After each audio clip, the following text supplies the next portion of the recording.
What up, world? Welcome to an episode of BrandonJaneauShow. As you know, I am BrandonJaneau, and like always, in all podcast platforms everywhere. BrandonJaneauShow. Shout out to Black Podcast Directory because you can literally go on there and see where I am linked. All of my basically all where you could get the podcast. So shout out to Black Podcast Directory. So you go and get the link of where all my podcasts is. So when I say all podcast platforms, I really mean all podcast platforms everywhere, man. Um, social media, social media, social media, Instagram and Threads, real. That's real. Brandon News Show. Um, Facebook, the Brandon News Show, and of course, uh, TikTok, Brandon Janeau Show, man. Go uh, and follow me on all of those social media platforms. I would appreciate it if you did. Really, what you gotta is the YouTube channel, man. Brandon Janeau Show YouTube channel. I know the YouTube channel. I think YouTube was kind of down a little bit today. Particularly YouTube Studio was down a little bit, but it seems like it's back up. Go follow me on the YouTube channel, man. Brandon Janeau Show YouTube channel. I would appreciate it if you do. Subscribe, comment, like the vids, like the shorts. Helps in the algorithm. If you do, I'm still right. I'm still close to 250. Just need a little bit more, man, and hopefully I get it with these episodes this week. Let's get into it, man. So, um, even though it is Monday, it is I Believe Sports, and there's so much to cover. Just as crazy as it sounds, so much to cover already in the sports week. Of course, I got the NFL. Be talking about. They got some news that just broke in the NFL, so I'll talk about that.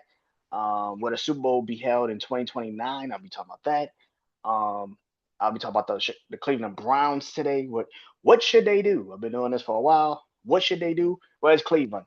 I wrote it down last week to do it last week. I forgot the Giants picked in front of them. So I'll talk about what I was supposed to talk about last week when it came to the Cleveland Browns. I'll talk about it now. I'll talk about it this week. Um, talk about the NBA. NBA playoffs is about to start in a couple of weeks. That sounds insane. NBA playoffs start in a couple of weeks. So that's coming soon. Um, and I talk about the NBA, how I feel about that.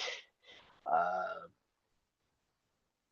course, you got basketball, college basketball. Final Four is officially here for the men. The women will be set tonight after South Carolina, TCU, and Michigan and Texas. I think they play tonight in the Elite Eight for the women, but their Final Four will also be set by the end of the night. The men's Final Four is set. I will talk about that crazy ass ending of UConn and Duke, obviously. Um, Speaking of basketball, women's basketball particularly, Houston, you got a team. They're coming back. Talk about that and how that kind of shapes up for WNBA moving forward. Talk about that. But let's start off with this. Fedora, Sebastian Fedora. He defended his title, his WBO, I want to say WBO title, this past Saturday against Keith Thurman.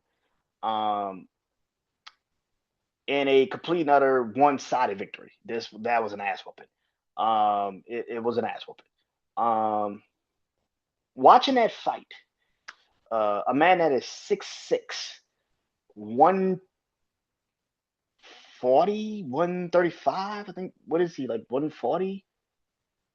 Yeah, about 140. Cause he's not, he's a super welterweight, but he's not a welterweight, like yet.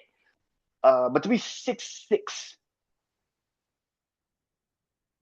and to box like he boxes is insane. That is freaking insane. Sebastian Fedora is one hell of a boxer. To watch that fight Saturday was insane. He Keith Thurman never had a chance. it was insane. Now you can sit here and say, well, Keith Thurman also hadn't been in the ring for a good stretch of time. I mean, he only had 2 fights in 6 years. There's a lot of excuses you can make up for Keith Thurman, and there be valid excuses, I guess. You want to say it's excuses. It'd be valid excuses, but at the same time, you know exactly what this dude is starting to become capable of, and he's starting to hit this level of he's now starting to use his height to his advantage. And I've said this numerous times. Tall fighters sometimes don't fight tall, which is rare to say. It's crazy to say tall fighters don't fight tall. And it felt like he was kind of like that. He didn't fight tall for a good time of his career, but now he's starting to really realize, yo, I am 6'6". I have a reach and a reach advantage that a lot of people just can't get to. I am rare in this boxing world, and that is something that is interesting. He only like dude's only what 26. I think he's like 20. He's mid 20s. He's not even old. Like he's mid 20s, and he's starting to grow as a boxer. That's disturbing. That he's getting better, and to the point where now I'm watching the fight Saturday, and I'm asking myself, "Damn, is this dude the future?" And it sounds insane to say that in a world where everybody wants to crown Devin Haney, and they want to crown Ryan Garcia, and they want to crown this one and that one. Sebastian is a different type of fighter, and he's getting better. And that's the scariest fucking thing. The boy is 6'6", with a reach advantage that is insane. To be in a class of welterweights, to possibly one day move up to middleweight. I don't know if he has the physical, like the strength. Against a welterweight, he looks like he can dominate you because he's tall. His punches are got a little bit more on it. But when you start to move up to these other weight classes, like middleweight and then light heavyweight, those punches don't have as much steam on them as if you're punching down to a welterweight. You're 123, but you're 6'6" with a fucking reach of like, you know, what I mean, it's insane. And then these welterweights can't get the fuck out the punches. And I think he's the tallest boxer, I think, right now. But even in that sense, even though you're tall, you go to these other weight classes. Just because you're tall does not mean that that's going to have an effect. Now in welterweight, it works, but also you put into perspective until he starts to fight the welterweights, what will happen? He fights a Boots, who now Boots is going to be fighting Xavier Zanes soon. He's going to be fighting him, I think, in June to unify the welterweight titles. That's great. It was supposed to be Virgil Ortiz. I said Victor. Virgil Ortiz and Boots. But they're gonna be unifying one of the welterweight titles in that sense, and that's great. We need more unified title matches. We need more of those guys to say, I want to get in the ring and get them going. I know David Benavidez has got a fight coming up soon. For the light heavyweight title. But now that we're getting out of this era of Bud Crawford, and Bud's retired, and Canelo is starting to kind of now take a step back, the future question is starting to come up a little bit more. And as good as Ryan looked against Mario Barrios, I still got my it's like, bro, you fought the right person. As good as Devin Haney has looked against Brian Norman Jr., it's still like I gotta see more. The only two people I can physically say that feels like the future of boxing is Shakur Stevenson and Sebastian Fedora. Those are the two that feel like the most like they are like you will pay money to go. I know people sit there and say Shakur Stevenson. I wouldn't pay money to go see Shakur. That's a fucking lie. When Shakur is on, he's Floyd. Like when he is on, he's a money fight. That's a money fight because one, You either want to see somebody tag him or you just want to see him dominate. And that's just facts. Where Sebastian Fedora, he looks like something that you just can't fathom. You can't fathom his ability. Like the fact that this man is that fucking tall, boxing the way he boxes is insane. And he's getting better. He's getting better. That man, look at that's insane. That's scary. Is he the future? Jury's still out. But if I had to put some money on it, he got my vote. He got my vote.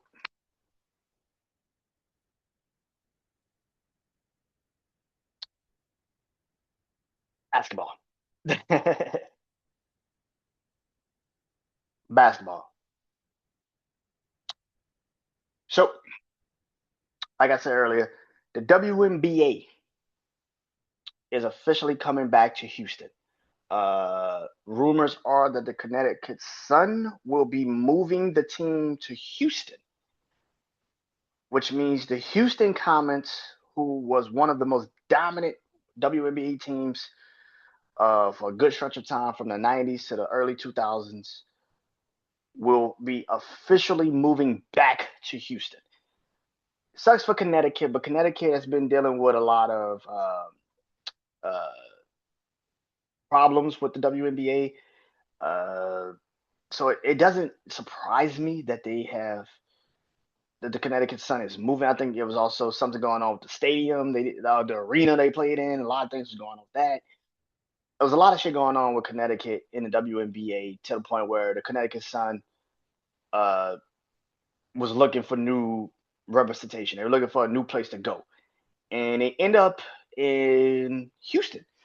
And you know it's real when I started to get emails today. I started to get emails today, telling everyone that Houston is in 2027. If everything goes according to plan, by next year, the Houston Comets will be back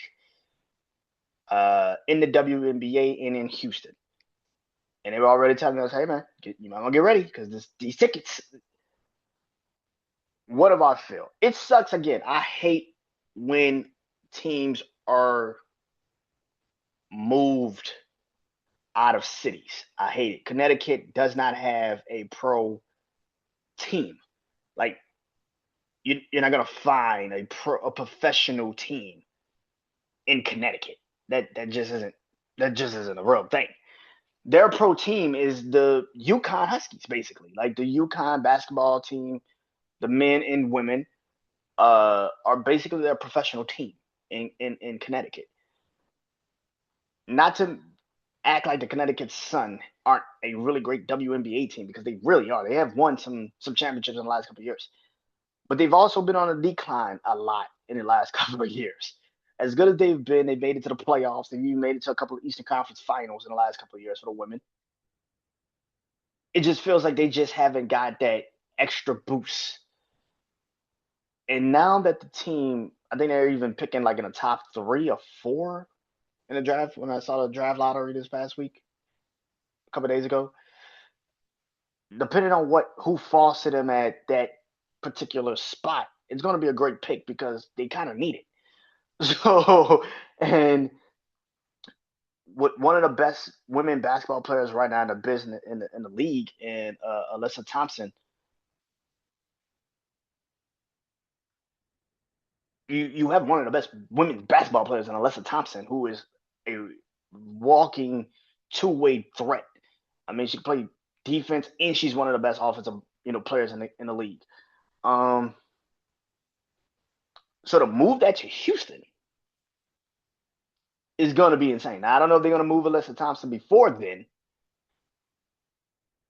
but if they keep her, I would not be surprised. I'm looking forward to seeing how this is going to look. I am extremely looking forward to this.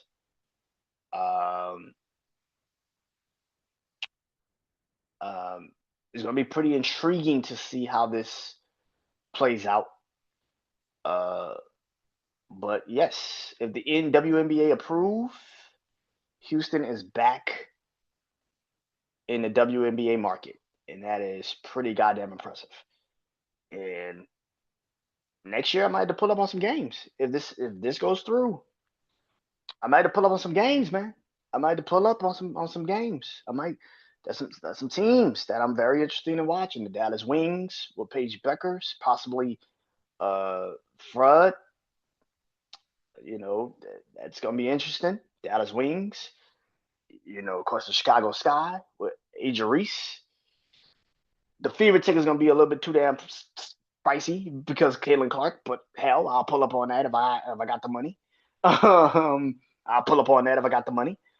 Uh, of course, Aja Wilson with the Aces. I'll pull up on that. I would love to go see the Liberty with Brianna Stewart and Sabrina Ionescu. Like, yeah, Rika Jackson and and Cameron Brake with the Sparks. I would pull up, man. Like, listen, that's some teams, dog. And Kelsey Plum, like, hey, man, I'm not listening, man. I will probably be pulling up to some games next year if this goes through. Houston Comets, I'll be at a couple of these games next year. I definitely will pull up. I ain't got shit to do on a especially during the summer. There's no football. I got nothing to do on a Tuesday. I got nothing to do on a Thursday when these games kick off. I got nothing to do. So I will probably be in the downtown Houston a lot next year. So yeah.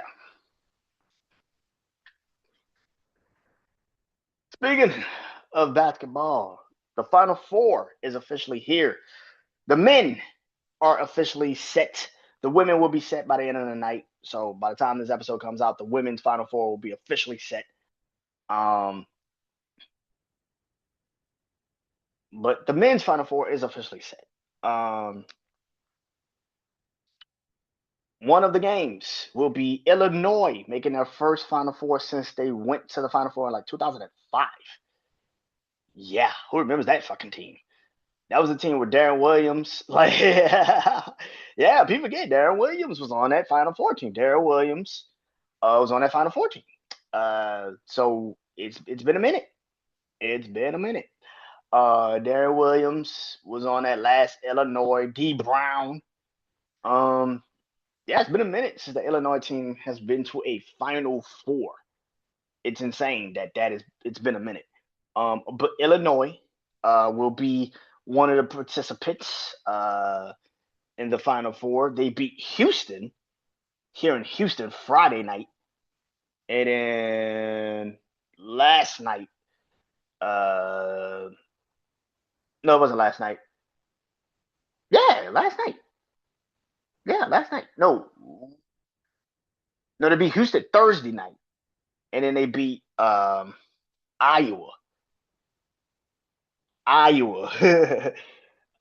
Saturday night.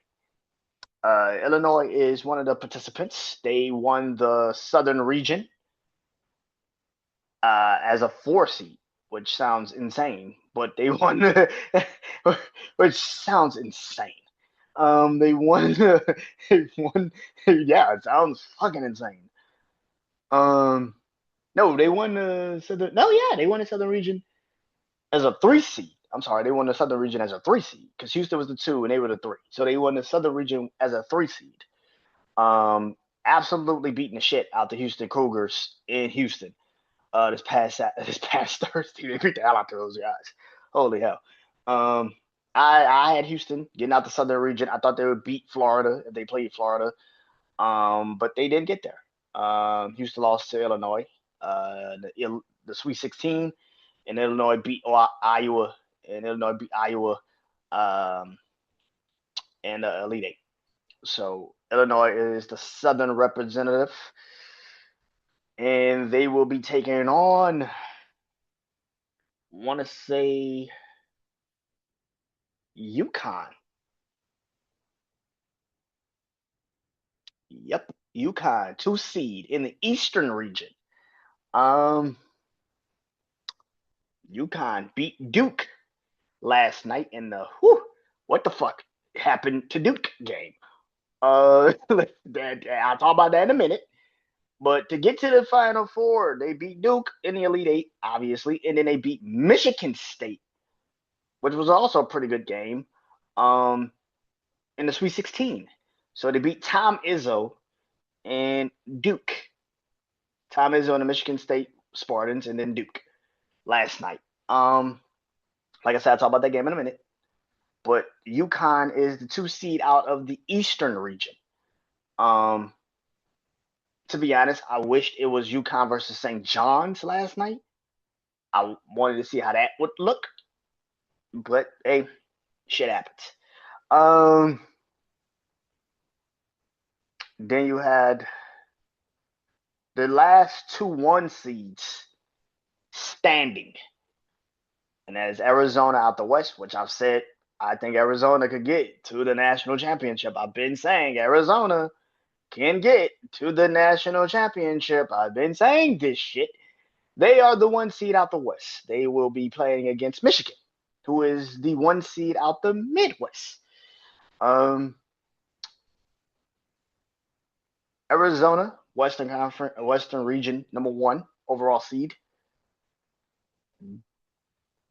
dominated Arkansas, like I said they would. I did not believe Arkansas could get that far. I didn't think Arkansas would beat Arizona. I kept saying the player is great. The team around him can't do shit. So basically what happened Thursday happened. The shit I kept saying since I said that, Arizona plays Arkansas, Arizona's gonna destroy Arkansas. They're gonna kill them. And I knew it. I wasn't surprised. I knew it. I knew it was coming. Like I said, I've been saying Arizona was going to get to the Final Four. I thought they could get to the national championship game. What I did not account was truly how good Michigan truly was. Michigan's good as shit. They're the 1 seed out of the Midwest region. Michigan absolutely dominated last night. I mean, that was an ass whooping. When you say belt to ass, I don't even think it was a belt to ass. I think it was a extension cord to ass. That was bare ass. I mean, out the shower. Ass. Like they beat the shit. They beat the shit. Oh my God, they beat the shit out of Tennessee. That shit was bad. They beat Tennessee's ass. Like, Lord have mercy. I'm watching that game like, damn, Tennessee, did you try? Did you try? Bite the motherfuckers. They like bite these niggas. Like maybe that might help. Like spark something. Like God almighty. Damn, Tennessee. They put Stitchy card to ass. They man, oh man, oh man. Oh shit. That was an ass whooping. That was a full flash ass whooping that I saw yesterday. That was a shit. That was a beatdown. I can't remember they played in the Sweet 16 though.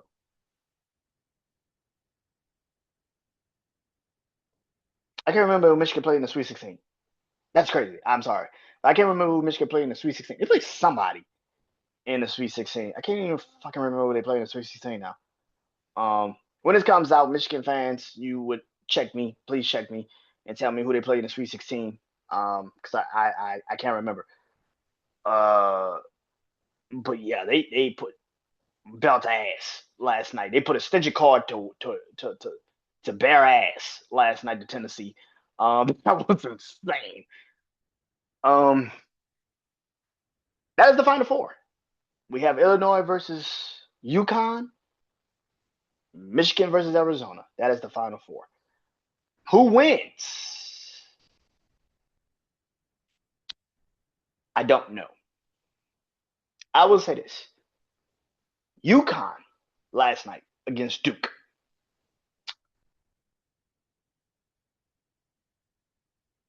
Everything I had been saying about Duke came to fruition in that game. Duke is too fucking young. And that's not a diss to them. But when you have a team like Duke that is very young and very panicky, because they were very panicky in that game, especially at the end of it. They were very fucking panicky. They had a lead, like a dominant lead for a good stretch of that game, particularly at the end of it. UConn was down like 8 fucking points with like a minute to go. They were down. The game felt like it was over. And somehow, some way, Duke gave the game away. Why? Because they're too fucking young. This is the point of why I kept saying St. John's just couldn't pull it off at the end. Excuse me. St. John's couldn't pull it off at the end. But UConn did. UConn has a veteran team. For college standards, that's a veteran fucking team. Yes, the freshmen hit the jumper, but look at the plays that UConn made throughout the end of that game, particularly the midway part of that game. That was a lot of sophomores, juniors, guys that have actually held the title. Because you got to realize, outside of last year, UConn had won like the last 2 championships up until Florida won it last year. So UConn has a lot of veteran presence in a college sense.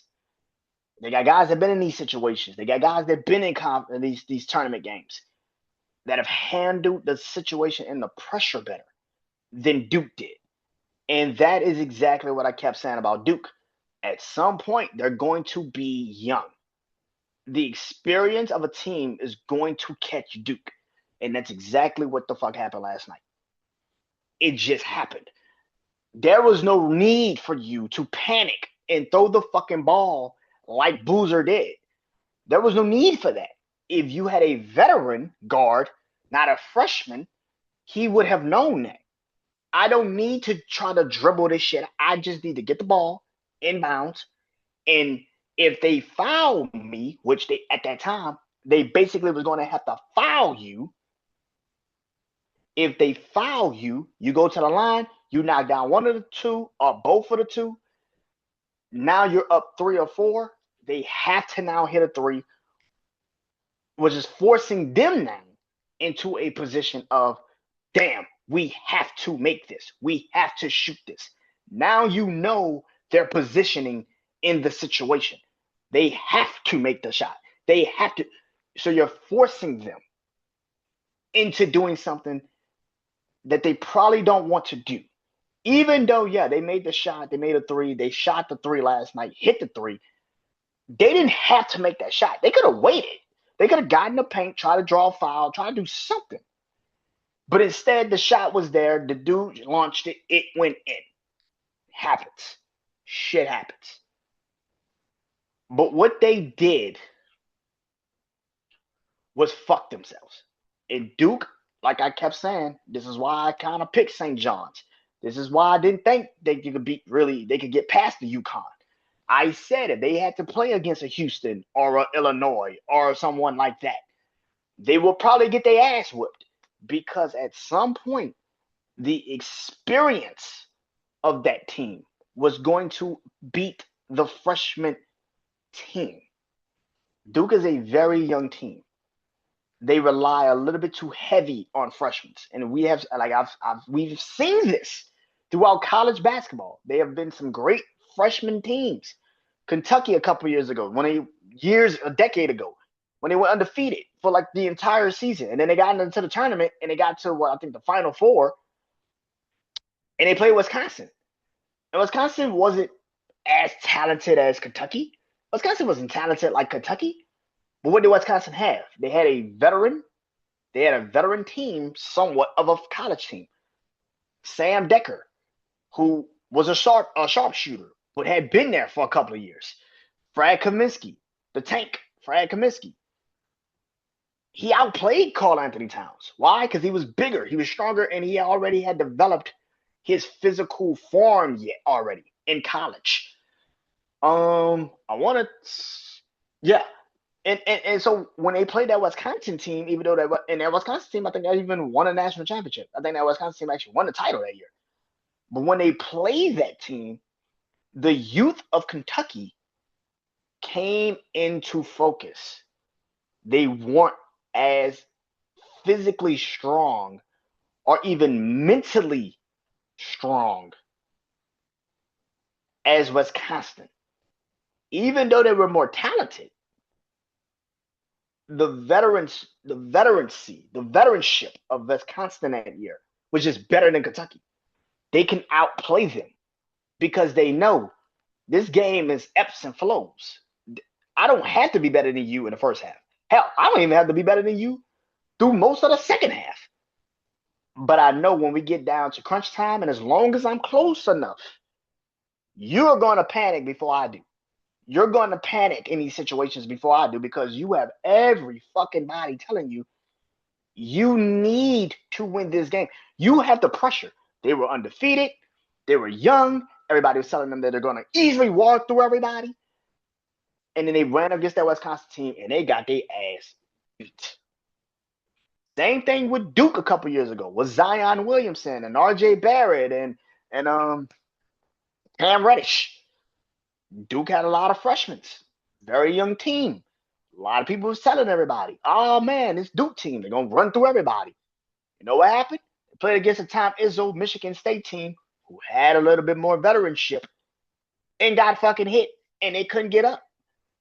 That is what happens with a lot of these teams. It's not that you're not good. It's not that you're not the most talented. But you're playing against a team like a UConn who has guys that's been in the national championship games, that have played in these moments, that know how to handle tournament pressure. And now you're running into that situation. And that alone is why this will fuck them up. That is why they lost last night. It wasn't because of all of the other shit.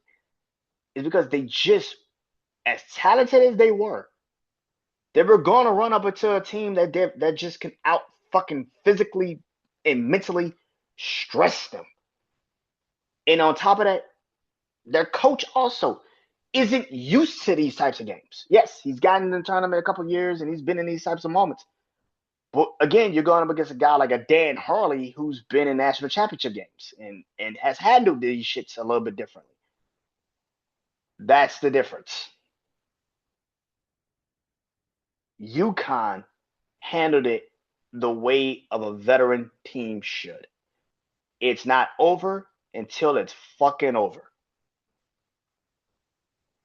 You get a team like Duke that's like, oh shit, I gotta hurry this fucking shit. I gotta get the ball on my hands. And then this kid throws it, Boozer throws it, gets it tipped up, caught by UConn, brought back, and then a magical fucking shot happens. So when a coach says it wasn't just a turnover, he's right. It was several fucking turnovers. It was several things that y'all did in that game that should have put them away, but you kept letting them just chug along and keep kind of coming along and kind of standing float. And what happened? They waited it out. And all it took was for you to panic for one moment, throw the fucking ball, got it stolen, hit the three, and now you're at home and they're getting ready for the Final Four. That's how that shit works. What do I expect in the Final Four? I expect two great games. That's what the fuck I expect. I don't think Michigan is going to outright beat the shit out of Arizona. I know a lot of people are like, man, after watching the Tennessee game, I know a lot of people like, man, Michigan will just run through Arizona. I think that's going to be the most hard-hitting. But I think these two games are going to be two prime examples of what college basketball is about to be moving forward. Nobody is better than the other. I am looking super forward to these games. I can't wait to see Saturday. I'm gonna be a bit in the.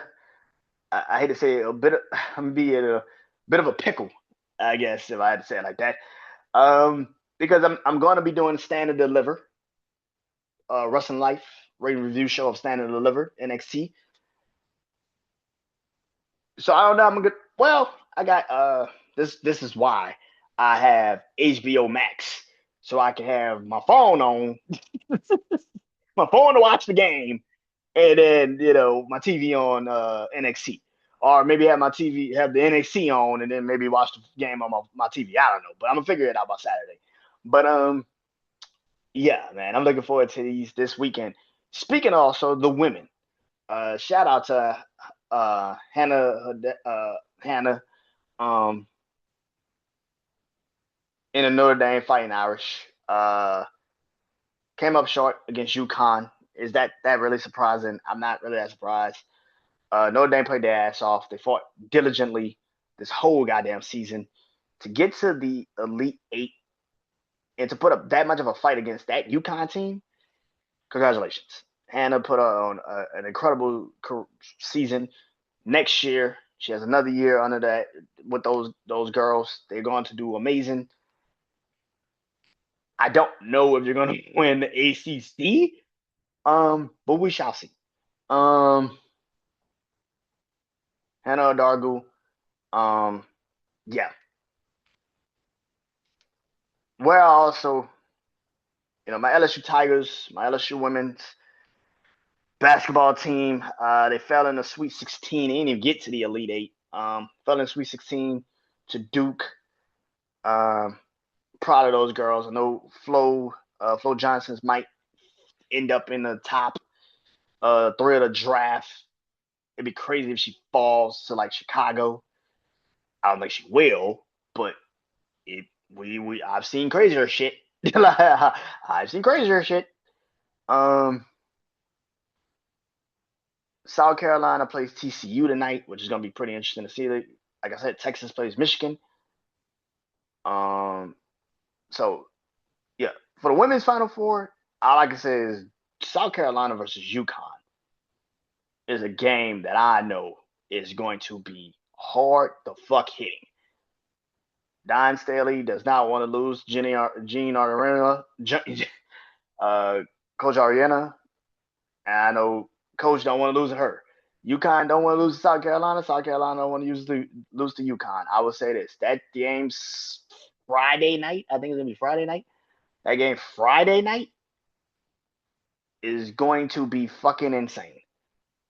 I don't know what time it's gonna be on. I'm pretty sure it's gonna be the last game of Friday night. I would schedule that shit last, me personally, because that's a motherfucking main event. Boom, boom. Let's get it popping.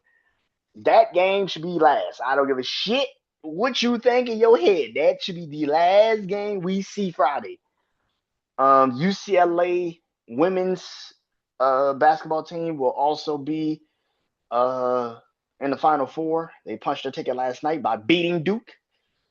Um, I also know, and like I said, they play either Texas or Michigan, which is going to be a pretty interesting thing. I think Texas is the only team that beat UCLA this whole year. So that's pretty interesting to see that. Um, so yeah, looking forward to that. That's gonna be a hell of a game. But yeah, South Carolina versus UConn should still go last. Like I don't give a shit what nobody said. That's a main event. That is a top tier legendary main event. Put that shit on last. Friday night, I'll be sitting there watching that shit. Like this is what two great teams look like. This is what we do. This is what we do. NBA. NBA. If I get out of basketball talk. NBA.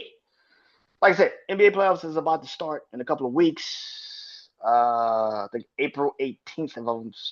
Well, actually, not before. Play starts before then even. The play-in. You got the play-in games coming up soon. I think that starts like April 13th, April 4th, April 15th. Maybe it does start April 18th. I don't fucking know. With the play-in. Um,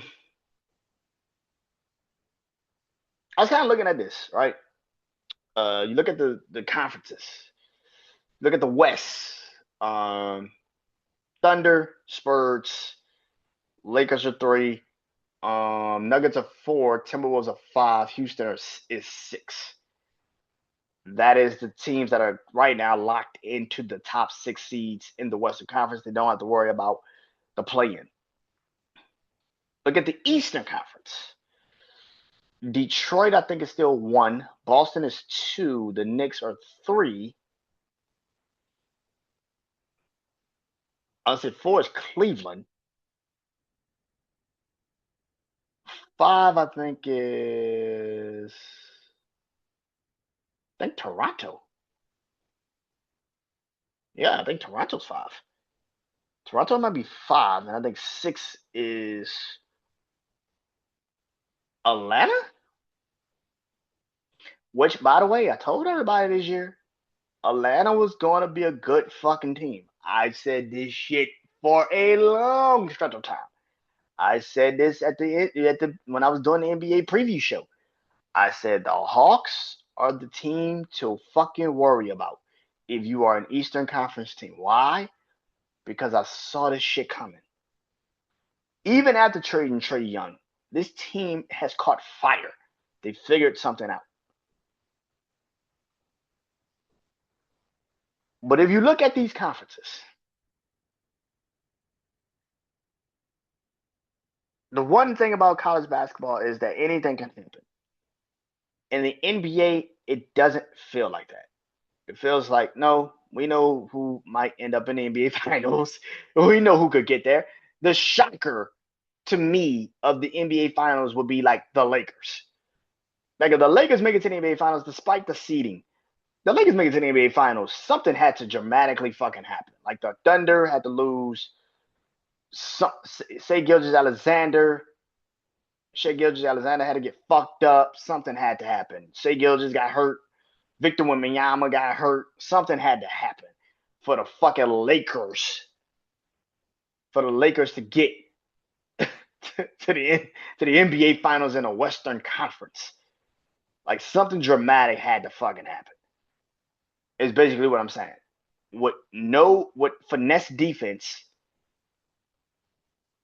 in a team that with a finesse defense and a yes, they can score points, but do you trust them in a playoff setting? Not really. Like I said, the only shocker for me in the Western Conference is the Lakers making the fucking finals. I can make a case for the Nuggets. I can make a case for the Timberwolves. I can make a case for the Rockets. Shockingly enough, I can make a case for the Rockets. I cannot make a case for the fucking. I can't make a case for the Lakers. I don't know what it is. I can't make a case for the Lakers. I can't. I don't know what it is. And for the Eastern Conference, the shocker would be the Cavaliers. Like I don't know how the Cavs will make it to the NBA Finals. Like same thing with like the Lakers. Like a lot of shit has to happen for the Cavs to make the NBA Finals. A lot of shit. The crazy part is I actually think the Cavs can get to the NBA Finals before the Knicks can. And now I know people be like, why are you saying the Knicks can't get to the why would the Knicks getting to the NBA Finals wouldn't be the shocker? The reason why the Knicks wouldn't be a shocker getting to the NBA Finals because I've said previously before the season started, the Knicks have no fucking excuse. They need to get to the NBA Finals because if not, you need to blow this shit up. It's time to blow it up. It's time to let it go. It's done. It's finished. Let's move on.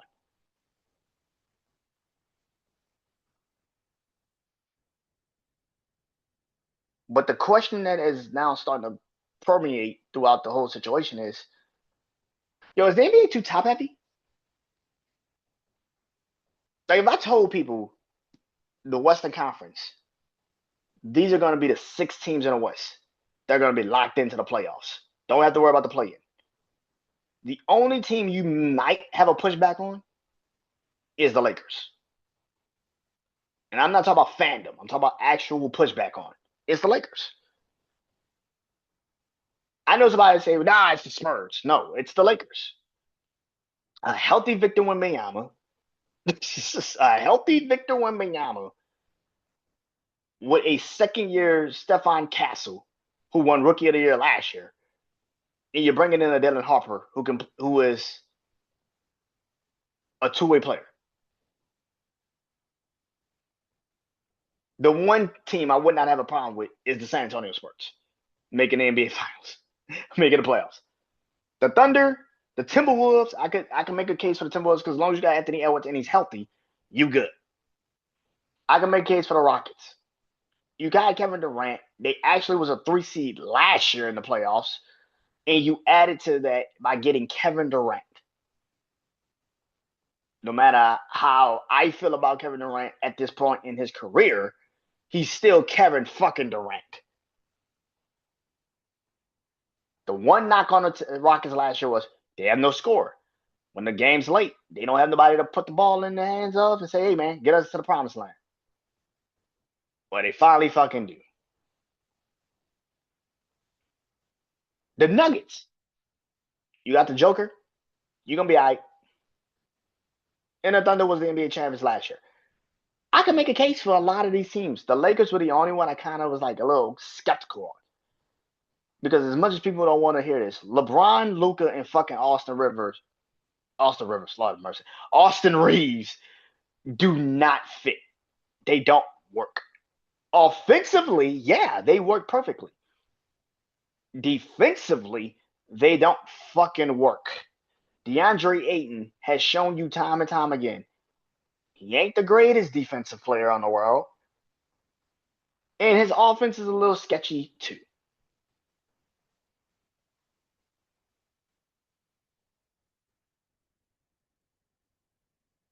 The Lakers is the only team in the Western Conference I would have a hard time trying to figure the fuck out. Yeah, you're there, but it took a late game winning streak to get you to the third seed. Makes sense. The easiest part of your schedule, you're starting to win a lot of games. Makes sense. The teams that are already punting on a season, you're starting to beat. Makes sense. Again, getting the playoffs, it's a different type of fucking world.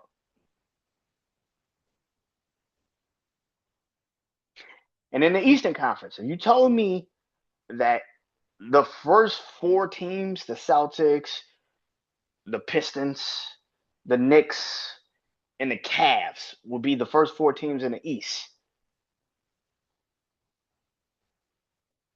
I would ask what order. I would ask what order. I would think that the Knicks would be one. I think the Cavs would be two. I think the Pistons would be three. And I think the Celtics will struggle, but I thought they'd be like 4 or 5. I thought the Magic would be better than what they are. I thought the Hawks, like I said, I thought the Hawks would be what they are today. I'm not surprised by the Atlanta Hawks. I expected them to be that way.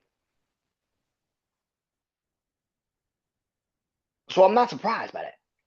I thought the Hawks would be at least in the top 5. I thought the Hawks would be a top 4 seed, to be honest with y'all. So I'm not surprised. So yeah, the Celtics with Jason Tatum, but I'm like, Jaylen Brown could get them at least into the playoffs. That's not the problem. I think Jaylen Brown, again, I think a lot of people underestimate how good Jaylen Brown truly fucking is. They really do underestimate this man. I think they truly underestimate this man for some apparent fucking reason. And the Celtics right now are kicking people's ass with Jason Tatum. But I do believe at some point Jason Tatum not playing for a good stretch of the season, that is going to come into play in the playoffs. And I know people are not going to say that because they got to see it. But I do believe there's going to come a time where the playoffs come and Jason Tatum's physical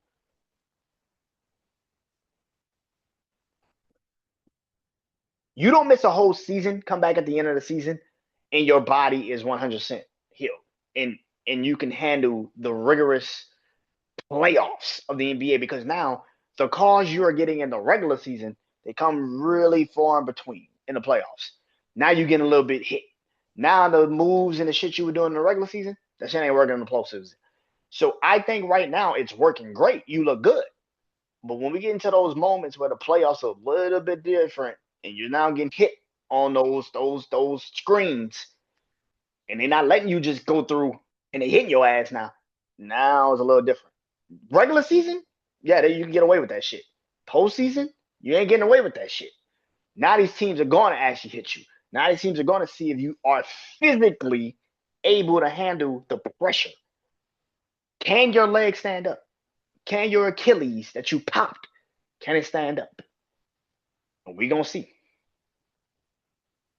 But if you told me these are the teams in the East and the West, outside of the Lakers, I would say, yeah, all 5 of those teams I expected them to be there. Outside of the Lakers, I expected those 5 teams to be there. And outside of maybe the Celtics being in the top 3, I expected those teams to be there. I expected those teams to be there. I thought the Pistons to be a 3 or 2. I expected the Hawks to be in the top 4 or 5. I expected the Cavs to be 2 or 1, battling the Knicks. But I expected the Knicks to also be in the top 3. So again, outside of the Celtics being in the top 3, I expected the Celtics to be in the top 6, though. They would struggle, but they would get in. So the question does become, is the NBA a little bit too top heavy?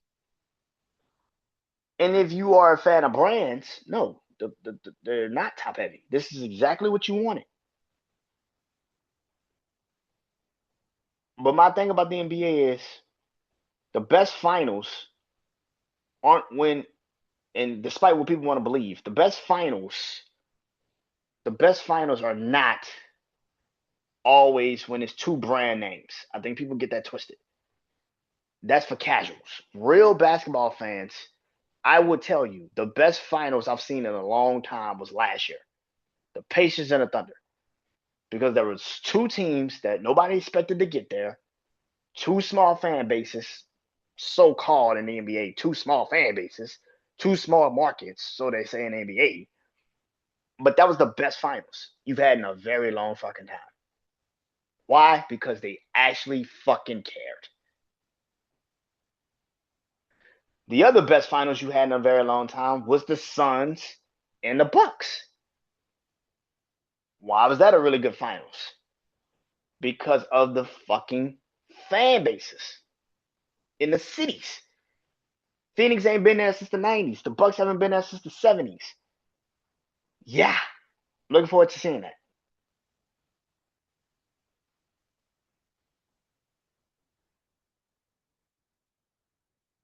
But that is why the NBA playoffs, even though it's top heavy, it's going to be interesting until your favorite teams or your favorite player gets knocked out the playoffs. And then you're going to be like, you're going to complain again.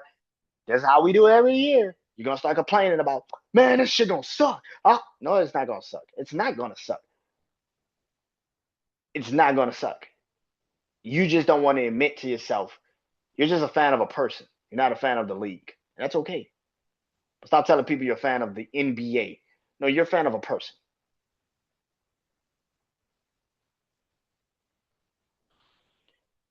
NFL. This is it. Let me wrap it up. NFL. What should they do? Last week I did the Giants. Talked about the Giants.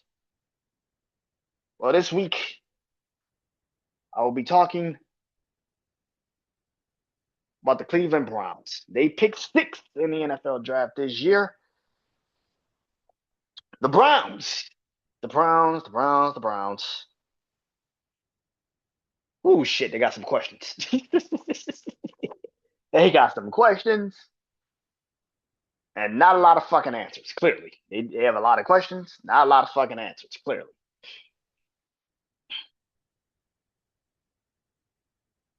The Browns pick 6. And despite what people want to believe, the Browns are in. Can't believe I'm about to say this. The Browns are in the Ty Simpson sweepstakes. They are. The Browns are in it. I know people don't want to hear this. I know they don't want to. I know they don't want it. They don't want this to happen. The Browns are in the Ty Simpson sweepstakes. Why? Because the Browns have 3 quarterbacks on their roster, and I can't tell you one of those quarterbacks I believe will be a actual genuine starter consistently throughout 2026, 2027 season. There is not one quarterback that I believe that is going to start week 1 and end week 18. There's not one. I know. You'll come. Nigga, you don't know shit. Nigga, you don't.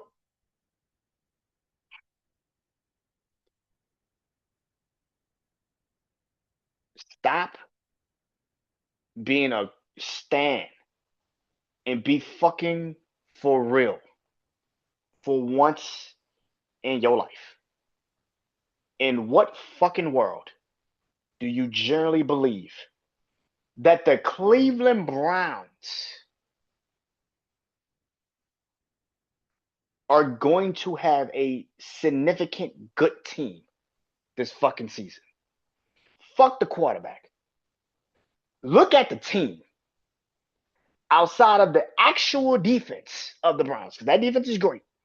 But that's another year where they have to now go through another defensive coordinator who have to put another game plan for this team together. Outside of, and that is a great defense. Don't get it twisted. Cleveland Browns have an amazing fucking defense. Incredible fucking defense. We ain't gonna play.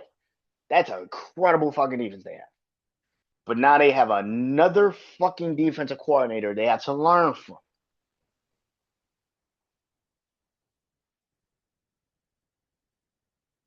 But that offense is a JV fucking offense. And I don't give a fuck who's the starting quarterback. That fucking offense sucks. I could give a two fucks who's the quarterback. That offense sucks. It's a terrible fucking offense. Look at the fucking offense. Name me a player outside of Shedeur Sanders that you actually generally fucking know on that team. Offensively. All fucking offensively. Jerry Jeudy, because you blame him for why Shedeur Sanders can't get the ball can't get the fucking ball to the receiver. That's about it. And let's be real. Jerry Jeudy could get traded during the draft. Now what? Now what? You let David Njoku just walk. That offensive line is terrible. It's god awful. And then you hire Todd Monken. Fucking the shitty cherry on top. Stop being a fucking fanboy and be fucking for real for a second. Be honest with yourself. Why the fuck would you want a Shedeur Sanders in this shit? Why? Why the fuck would you want this for this kid?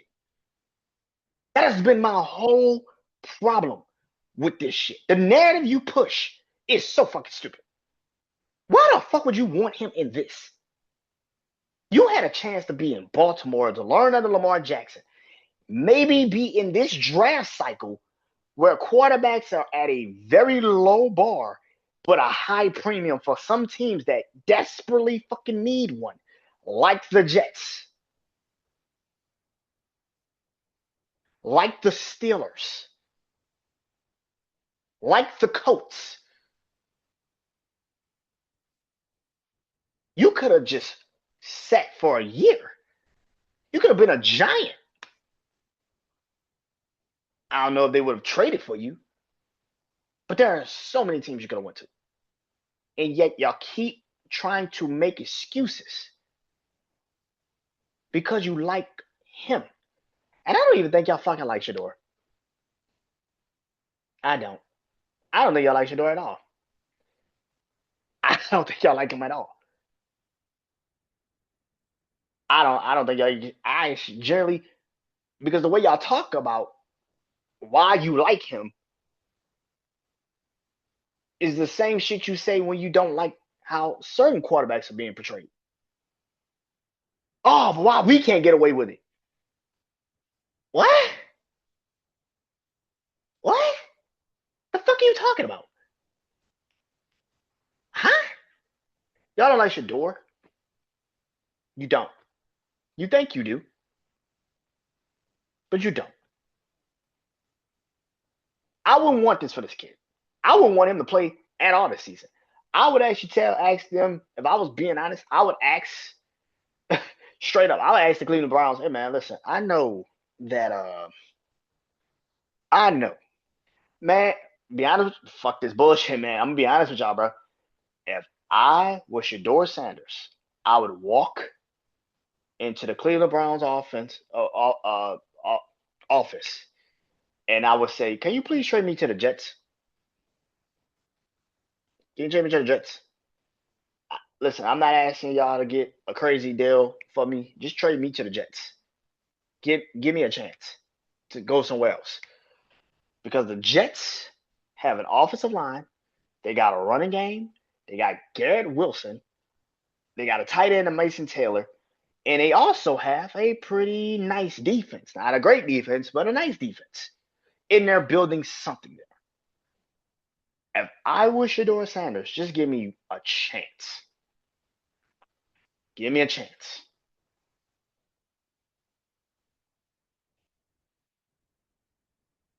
Now looking at it hindsight, going to the Jets don't sound fucking crazy. The Jets have a really good fucking offensive line. And they got a running game.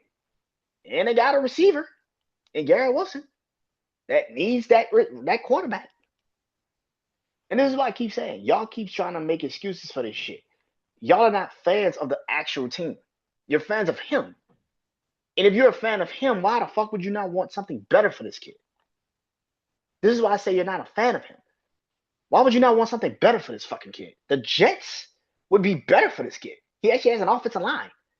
He actually has an offensive line. He actually has a running game. Not saying Quinshawn Junkins is not a great running back, but Quinshawn Junkins or Breece Hall. Like, it's not even a fucking conversation. Like, what the fuck are you talking about? Garrett Wilson or Jerry Jeudy. Not even a fucking conversation. What the fuck are you talking about?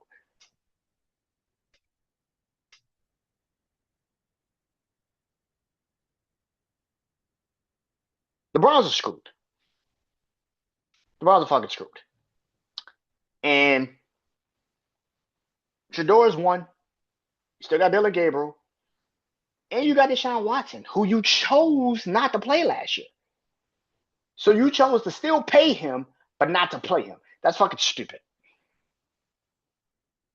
You're paying him money to basically sit at home. That's dumb. That's extremely fucking stupid. I'm paying you an ignorant amount of money. And I know people. Did you say that word? No, I said it right. Ignorant. Motherfucker getting paid so much he can be ignorant. Bro, he's getting paid crazy. This motherfucker ain't got to touch a field. And you paying him for free. You're basically paying him just to be there. Just to be, not even to be there, just to be on the roster. That's insane. That's fucking insane. I don't understand that. I don't understand that. I can't understand that. How?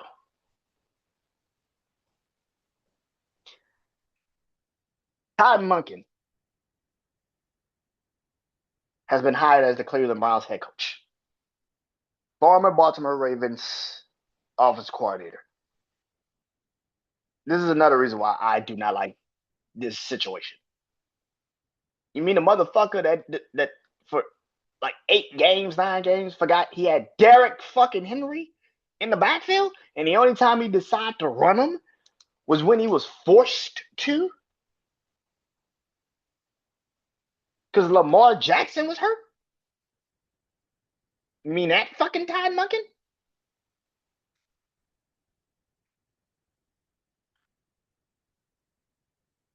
It feels like we had to make this decision. We went with a head coach that we knew could tank this season, get us a good pick next year, and let's move on. That's what it feels like. It feels like a one and done. It feels like a one and fucking done. That's what it feels like. A man that forgot that he had Derek fucking Henry in the backfield. That's insane to me. And then the biggest fucking elephant in the room is even though you paid him, there is a real question, a true question of Myles Garrett. There is a serious question of Myles Garrett. And that is, do you trade him? I get that you signed him. I get that you signed him. I get you gave him an extension last year. I get all that shit. But the biggest problem with people, when you have a player like a Myles Garrett, even though, yes, he is your franchise guy, he is the guy. There is a point to this situation where you have to trade this fucking dude. You're not getting better with him. There's nothing that he can physically do to make your team better. He had 23 and a half sacks last year, broke the single season sack record.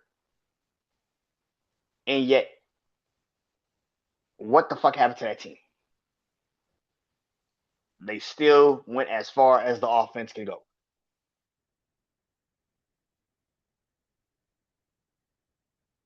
If I was the Cleveland Browns, I wouldn't do it, but I damn sure would think about it. And if somebody gives me, let's say, the Bears, let's say Detroit, let's say Philly, let's say a team surprises the shit out of everybody, let's say the Patriots, somebody calls you and say, hey, look,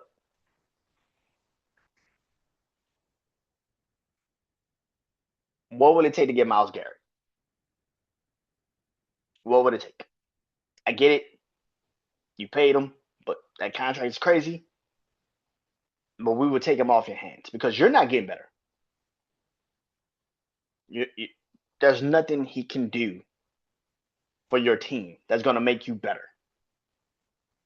You need to start building for the future.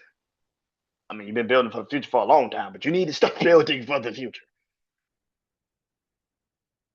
And usually I don't like trading franchise guys because guys like Myles Garrett, they shit don't grow off trees. Them shits don't grow on trees. But if you're thinking of a quick boom, it's gonna magically make your team like that. And all you gotta do is just make a move. That's a 3 first rounder easily. That's 3 first round picks. Boom, right there. Because it's Myles fucking Garrett. As 3 first round picks and maybe a player or two. You can basically do the Herschel Walker trade